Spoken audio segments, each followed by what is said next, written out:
Python exercises.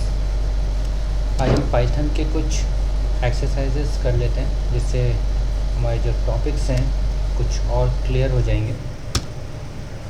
यहाँ पे ये क्वेश्चन कहता है कि insert the missing part of the code below to output hello world. अगर हमें hello world blanks hello world string के पहले लिखा है रखा है, उसमें क्या लिखा होना चाहिए, ये आप सोचिए कि कौन सी कमांड आएगी जिसका यूज़ करके हम हेलो वर्ल्ड को स्क्रीन पे आउटपुट कर सकते हैं।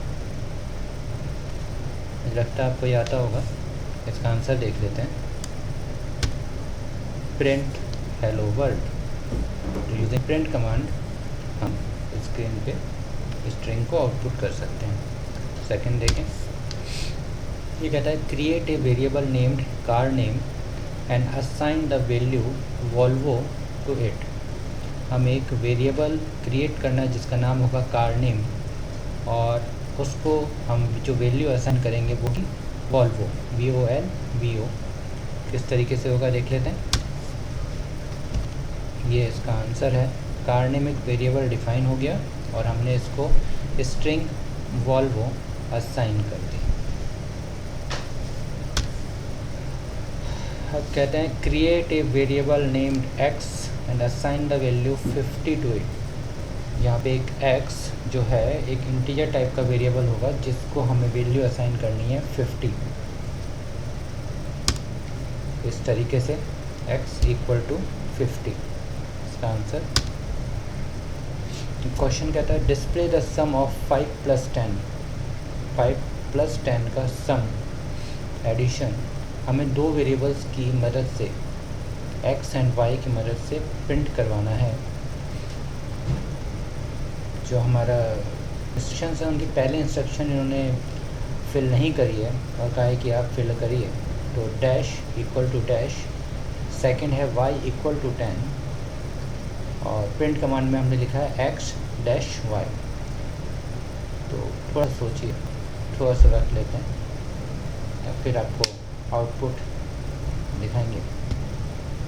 आई होप कि आप जान गए होंगे कि क्या प्रिंट द ब्लैंक्स में आना चाहिए।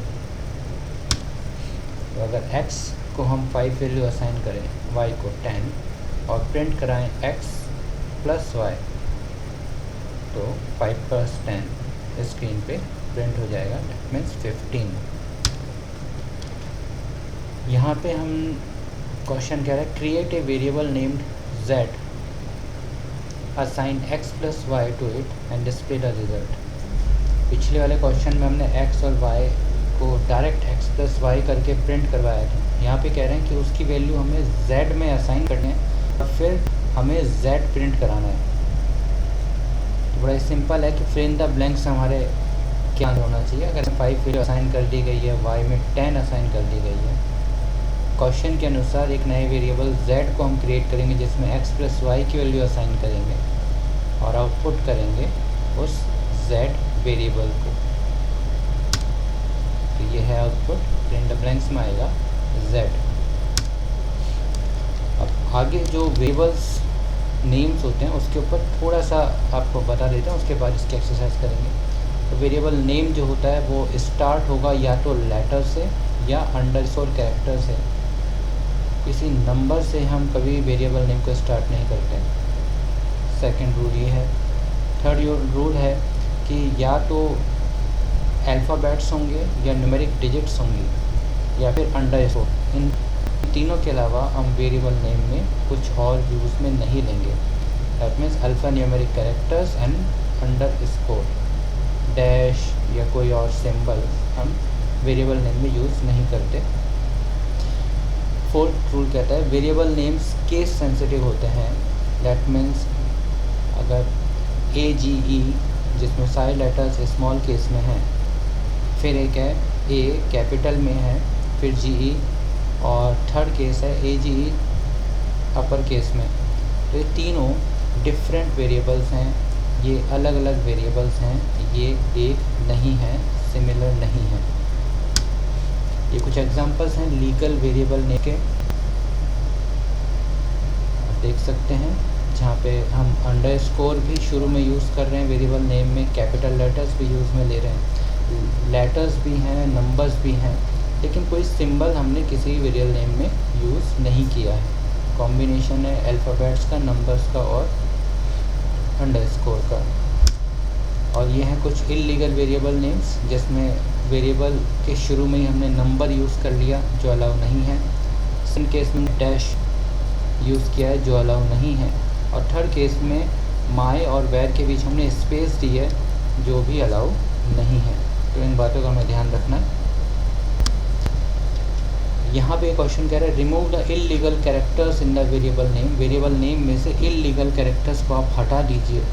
तो जो आपको समझाया उसके हिसाब से अगर अपन उन रूल्स को अप्लाई करें तो जो फर्स्ट लेटर 2 है क्या वो आना चाहिए वेरिएबल में? नहीं।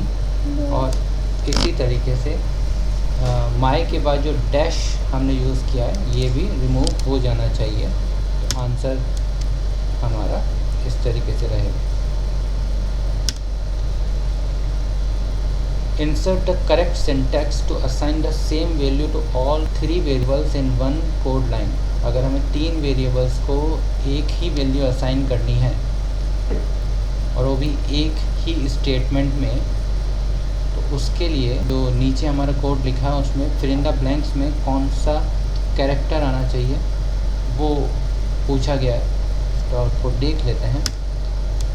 आउटपुट है x = y = z and equal to orange एक स्ट्रिंग है जो हमने x, y और z 3 वेरिएबल्स को सेम वैल्यू असाइन की है। आज इतना ही।